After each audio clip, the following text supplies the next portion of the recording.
Mi prometido instaló a su madre en nuestro nido de amor 2 días antes de la boda sin preguntarme. Pensaron que me quedaría a servirles el desayuno, pero la nota que dejé en la cafetera terminó cancelando el evento y destruyendo su fachada de familia perfecta. Faltaban exactamente 48 horas para decir, sí, quiero. Los centros de mesa estaban listos, el vestido colgaba de la puerta y mi mayor preocupación era si llovería durante la recepción. Todo eso cambió cuando llegué del trabajo y encontré a mi suegra, Marta, descargando maletas en mi sala mientras mi prometido, Julián, le montaba una cama en lo que debía ser nuestra futura oficina. Sin consultarme, sin una llamada, Marta había decidido que necesitaba estar cerca de su hijo, de forma permanente.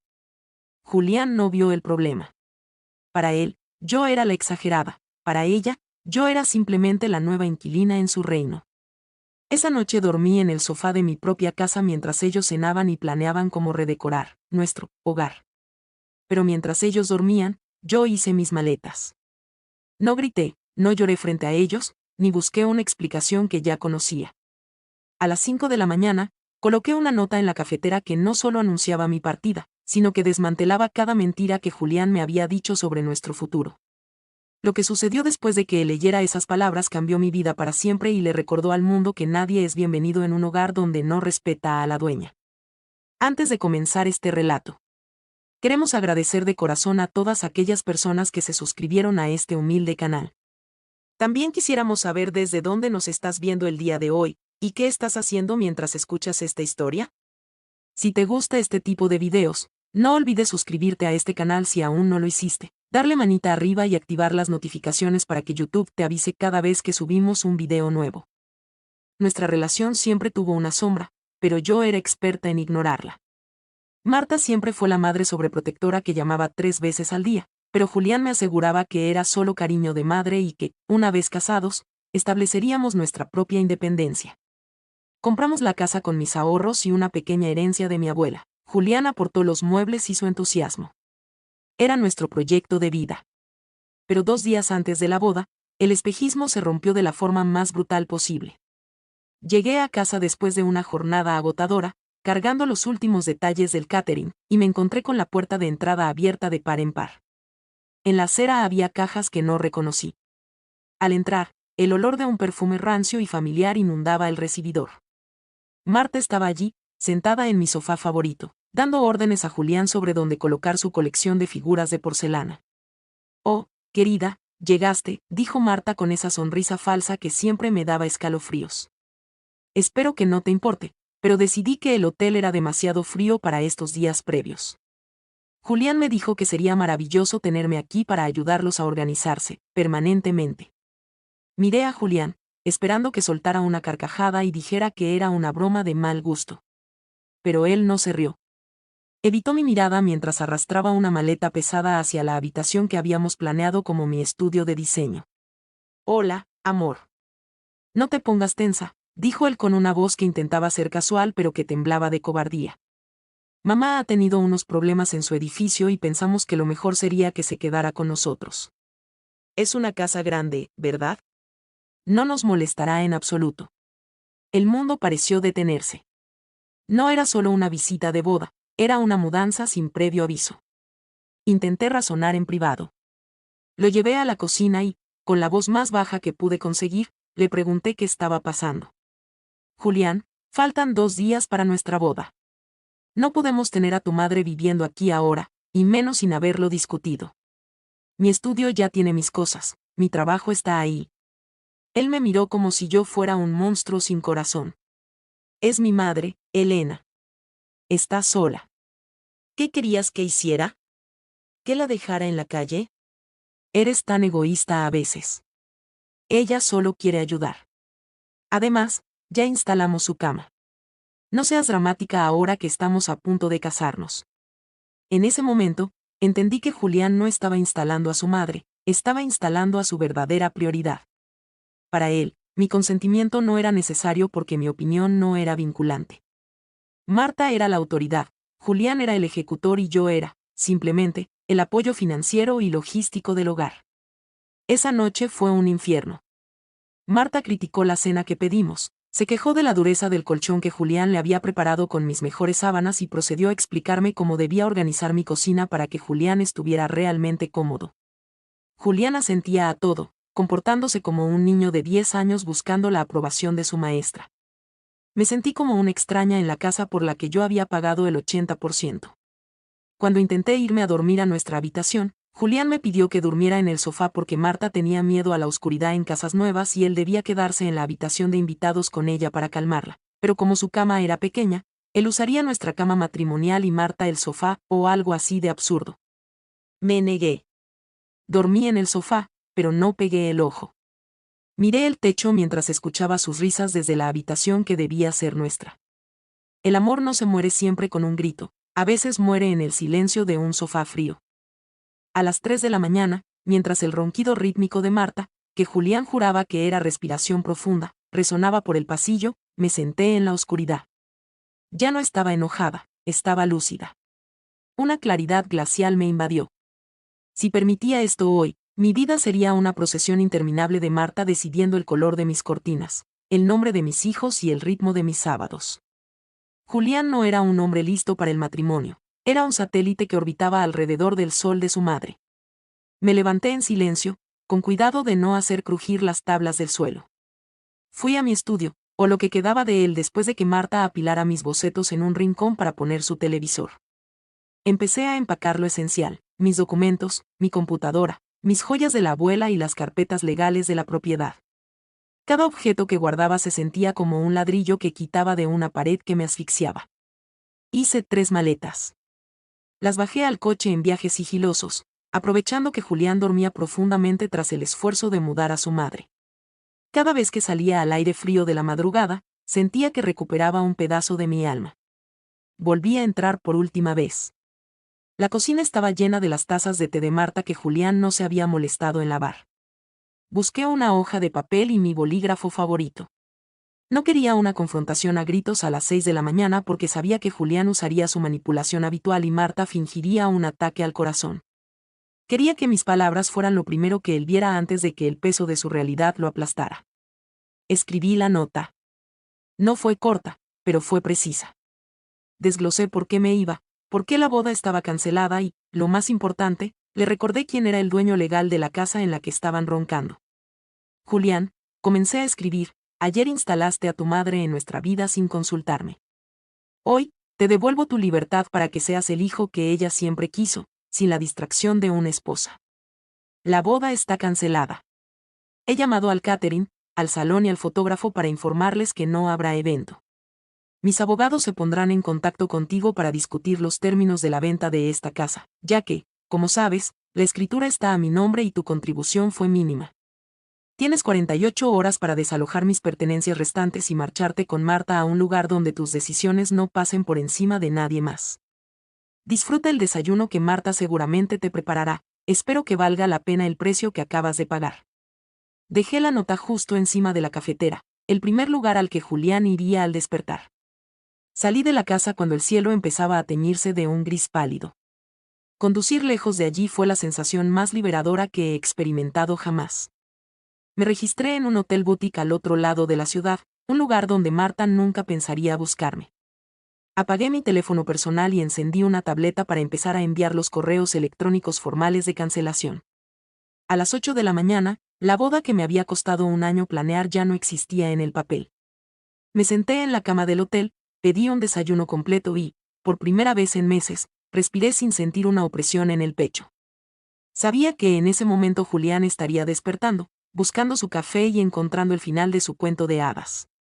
No sentía lástima. Sentía la justicia de quien ha decidido no ser un personaje secundario en su propia tragedia. El juego de Marta había terminado, pero no de la forma en que ella esperaba. A las 10 de la mañana decidí encender mi teléfono por curiosidad masoquista. El aparato casi explota en mi mano. Tenía 47 llamadas perdidas de Julián, 12 de Marta y un sinfín de mensajes de mis damas de honor y familiares confundidos por las notificaciones de cancelación. Empecé a leer los mensajes de Julián. El tono evolucionaba de la confusión a la ira, y finalmente a la súplica patética. Elena, ¿esto es una broma? ¿Dónde estás? Vuelve ahora mismo, mamá está llorando, decía el primero. No puedes cancelar la boda por un mensaje. He gastado dinero en el traje, decía otro. Y el último, enviado hace 10 minutos. Por favor, contesta. Mamá dice que si vuelves ahora, ella olvidará lo grosera que fuiste en la nota. Podemos arreglarlo. Todavía hay tiempo para la ceremonia. Me reí tan fuerte que los huéspedes de la habitación de al lado debieron escucharme. Marta me perdonaría. La audacia era asombrosa. No respondía a ninguno de sus mensajes directamente. En su lugar, publiqué un mensaje corto en el grupo de WhatsApp de la boda y en mis redes sociales. La boda con Julián se ha cancelado definitivamente por motivos personales irreconciliables. Agradezco el apoyo de todos y pido privacidad en este momento. Los reembolsos de los regalos que ya fueron enviados se procesarán la próxima semana. Fue como soltar una granada en un estanque. Mi teléfono se convirtió en un hervidero. Mi madre me llamó de inmediato. Cuando le conté la historia completa, desde la mudanza sorpresa hasta el sofá, su respuesta fue: ¿A qué hora paso a buscarte para ir a almorzar? Hiciste bien, hija. Ese hombre siempre tuvo el cordón umbilical de acero. El apoyo de mi familia fue el último clavo en el ataúd de mi duda. No estaba loca, estaba siendo maltratada emocionalmente por un hombre incapaz de poner límites. Julián intentó aparecer en mi trabajo, pero yo había avisado a seguridad. No contaba con que Marta lo seguiría hasta allí. Los testigos me contaron después que Marta estaba en la recepción gritando que yo era una cazafortunas, lo cual es gracioso dado que yo era la que tenía el dinero, y que Julián estaba allí de pie, avergonzado, tratando de calmarla sin éxito. Fue el espectáculo final de su relación tóxica. Ver a Julián a través de las cámaras de seguridad, siendo arrastrado por su madre mientras intentaba recuperar a su prometida, me confirmó que había tomado la decisión correcta. Ese hombre nunca me habría defendido de nada. Si no pudo defenderme de una mudanza, ¿cómo me defendería de los problemas reales de la vida? Marta no solo se había mudado a mi casa, se había mudado al centro de su voluntad, y Julián era un inquilino sin voz. Por la tarde, recibí un correo electrónico del abogado de Julián. Intentaban reclamar daños morales y una parte de la casa alegando que él había pagado por las mejoras, unas estanterías y una mano de pintura que él mismo aplicó mal. Mi abogado, un tiburón que detesta a los manipuladores, respondió en 10 minutos con el desglose de mis pagos bancarios y el contrato de compra-venta. También añadió una advertencia: si no desalojaban la propiedad en el plazo de 48 horas establecido en la nota, presentaríamos una demanda por ocupación ilegal y solicitaríamos una orden de alejamiento basada en el acoso telefónico de Marta. Julián pensó que la nota era el inicio de una negociación. No entendía que la nota era el veredicto final. Esa noche, dormí profundamente. Sabía que la casa estaría vacía pronto, no por su buena voluntad, sino porque Julián le teme a las consecuencias tanto como le teme a su madre. Cuando el plazo de 48 horas expiró, me presenté en mi casa acompañada por mi hermano y un cerrajero. No sabía qué esperar. Julián me había enviado un último mensaje diciendo que se sentía profundamente traicionado y que esperaba que yo fuera feliz en mi soledad amarga. Al entrar, el silencio de la casa era pesado. Marta y Julián se habían ido, pero no sin antes dejar su marca. La casa estaba en un estado deplorable. No habían roto ventanas, pero habían hecho algo más mezquino: Marta se había llevado cosas que claramente no eran suyas. Faltaban mis cortinas de seda, mis electrodomésticos de cocina de alta gama e incluso algunas de mis plantas. Pero lo más patético fue encontrar mi vestido de novia, aquel que colgaba con tanta ilusión, tirado en el suelo de la cocina con una mancha de café en el centro. Marta siempre fue una mujer de gestos sutiles. Mi hermano me ayudó a recorrer las habitaciones. En el que debía ser mi estudio, Marta había dejado una pila de cajas vacías y un olor rancio a polvos de talco. En el espejo del baño, Julián había escrito con jabón: perdiste al mejor hombre de tu vida. Me reí tanto que me dolieron las costillas. Si el mejor hombre era aquel que necesitaba que su madre le eligiera el cereal y que permitía que ella pisoteara a su futura esposa, entonces estaba encantada de haberlo perdido. Empezamos la limpieza de inmediato. Llamé a una empresa de desinfección. Sentía que necesitaba purgar cada rastro de Marta de esas paredes. Mientras vaciaba los armarios, encontré algo que Julián había olvidado: su diario de adolescencia. No pude evitar hojearlo. Estaba lleno de entradas sobre cómo su madre le decía que ninguna mujer sería lo suficientemente buena para él. el adoctrinamiento había sido largo y profundo.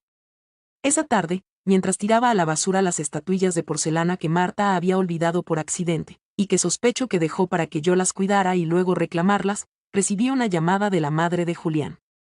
No fue Marta, sino su hermana, mi excuñada. Ella estaba llorando. Elena, lo siento mucho. Marta le dijo a toda la familia que tú habías tenido un brote psicótico y que los habías echado a la calle bajo la lluvia. Julián no dice nada, solo llora en su habitación. Pero yo sé la verdad. Vi las maletas hace una semana en casa de Marta. Ella siempre planeó mudarse con ustedes después de la boda, Julián lo sabía desde hace meses. Esa revelación fue el golpe final. Julián no se había visto sorprendido por la llegada de su madre, él había sido un cómplice activo en la emboscada. Había planeado engañarme hasta que el anillo estuviera en mi dedo y ya fuera demasiado tarde para escapar. Saber que Julián me había mentido durante meses sobre la mudanza de Marta transformó mi tristeza en una furia fría y productiva. Llamé a mi abogado de nuevo. Quiero cada centavo de vuelta, le dije. No solo la casa. Quiero que pague por la cancelación de los contratos que no se pudieron reembolsar por su culpa. Él aceptó esos planes sabiendo que iba a sabotear nuestra vida. Mi abogado sonrió al otro lado del hilo. La nota de la cafetera, que yo pensaba que era un arranque de indignación, se convirtió en una pieza clave de evidencia. Julián había incumplido el acuerdo implícito de nuestro compromiso de manera dolosa. La boda que nunca fue se convirtió en el juicio que él nunca quiso. Julián y Marta pensaron que yo era una ficha en su tablero, pero se olvidaron de que yo era la que había construido el tablero, comprado las fichas y era dueña de la mesa. La semana siguiente fue una batalla por la narrativa. Marta no se quedó callada, empezó a llamar a mis amigos, a mis jefes y a cualquiera que quisiera escucharla para decir que yo era una mujer inestable que odiaba a las madres.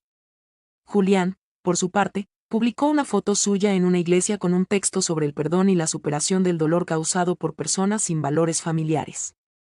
Fue un ataque coordinado para destruir mi reputación social. Sin embargo, cometieron un error táctico, subestimaron la era digital. Yo tenía guardados todos los chats donde Julián me prometía que Marta nunca viviría con nosotros, y tenía las fotos de mi vestido manchado de café y la casa saqueada. Decidí que la discreción ya no era mi amiga. Hice una publicación detallada, con capturas de pantalla y fotos, titulada, La verdad detrás de una boda cancelada, cómo no casarse con un niño de mamá. La publicación se volvió viral en nuestro círculo social en cuestión de horas. La gente que antes le enviaba mensajes de apoyo a Julián empezó a pedirle explicaciones. La verdad sobre su complicidad en la mudanza sorpresa de Marta y el estado en que dejaron mi casa fue demasiado para su fachada de buenos cristianos. Las damas de honor, que antes estaban confundidas, se convirtieron en mis defensoras más feroces.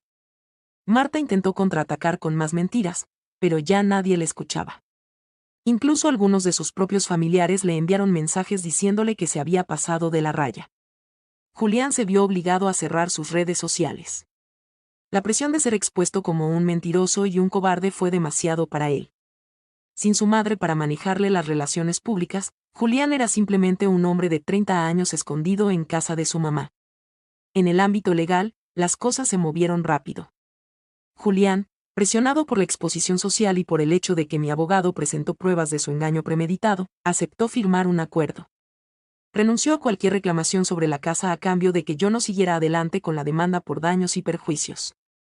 También tuvo que devolver, a través de su abogado, todos los objetos que Marta se había llevado de la casa.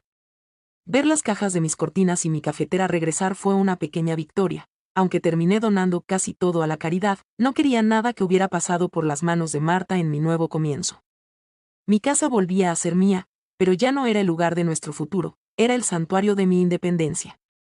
El vestido de novia fue enviado a una tintorería especializada y luego donado a una organización que ayuda a novias de bajos recursos. Quería que esa tela tuviera una historia mejor que la mía. Un mes después de la boda que no fue, me senté en mi porche con una copa de vino. El jardín estaba floreciendo y la casa estaba impecable, decorada exactamente como yo quería, sin porcelanas rancias ni sombras de suegras. Julián me envió un último correo electrónico desde una cuenta nueva. No pedía perdón, pedía que le devolviera una sudadera que se había olvidado. No respondí. El hombre que se preocupaba por una sudadera mientras su mundo se desmoronaba era el mismo que se preocupaba por la comodidad de su madre mientras su prometida dormía en el sofá. Marta y Julián seguían juntos, atrapados en su círculo vicioso de codependencia, probablemente buscando a la próxima víctima que quisiera financiarles el estilo de vida. Pero yo ya no estaba en su radar. Había podado mi árbol genealógico antes de que las raíces podridas destruyeran mis cimientos. La nota de la cafetera no solo cambió mi boda, salvó mi vida. Ha pasado un año desde que dejé esa nota en la cafetera.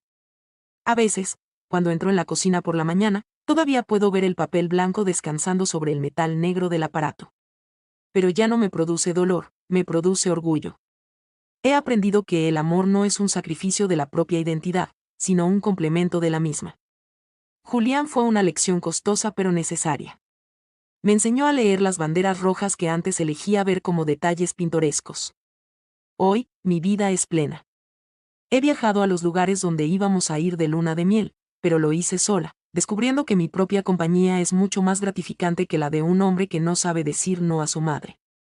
He crecido en mi carrera, mi estudio de diseño está prosperando en el espacio que Marta intentó ocupar, y mi casa es un refugio de paz y creatividad. Supe por amigos comunes que Julián intentó salir con otra mujer unos meses después de lo nuestro. La relación duró exactamente 3 semanas. Marta se presentó en la primera cita para conocer a la candidata y la chica, que a diferencia de mí no tenía un año de inversión emocional, se levantó y se fue antes de que llegara el postre. Julián sigue viviendo con ella. Marta ha tenido algunos problemas de salud y él es su enfermero a tiempo completo. Es el destino que él eligió, o mejor dicho, el destino que permitió que eligieran por él. A veces siento una punzada de lástima por el hombre que pudo haber sido, pero luego recuerdo el vestido de novia en el suelo de la cocina y la lástima se evapora. Hay personas que nacen para ser libres y otras que nacen para ser anclas. Julián era una ancla que me estaba arrastrando al fondo de un mar de mediocridad y manipulación. He vuelto a salir con alguien. Es un hombre que tiene una relación sana con su familia, los ama, los respeta, pero sabe dónde termina su hogar y dónde empieza el de ellos.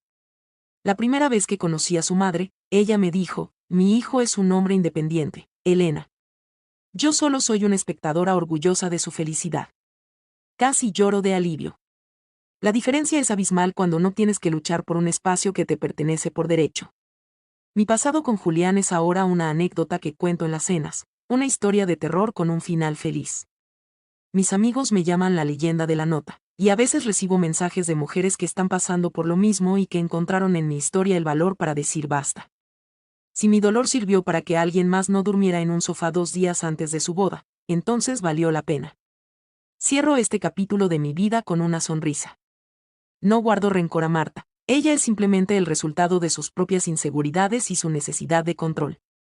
Tampoco odio a Julián, él es una advertencia andante sobre la falta de carácter. Les agradezco, de hecho, porque me obligaron a convertirme en la mujer fuerte que soy hoy. Sin esa mudanza sorpresa, quizás me habría casado y habría pasado 10 años miserables antes de divorciarme con hijos de por medio. La nota de la cafetera fue mi declaración de independencia, mi grito de guerra y mi salvación. Hoy, mi café sabe mejor que nunca. El silencio de mi casa es música para mis oídos y el futuro es un lienzo en blanco que yo misma decido cómo pintar. No hay porcelanas en mis estanterías, solo mis logros, mis sueños y la certeza de que nadie volverá a instalarse en mi vida sin mi permiso.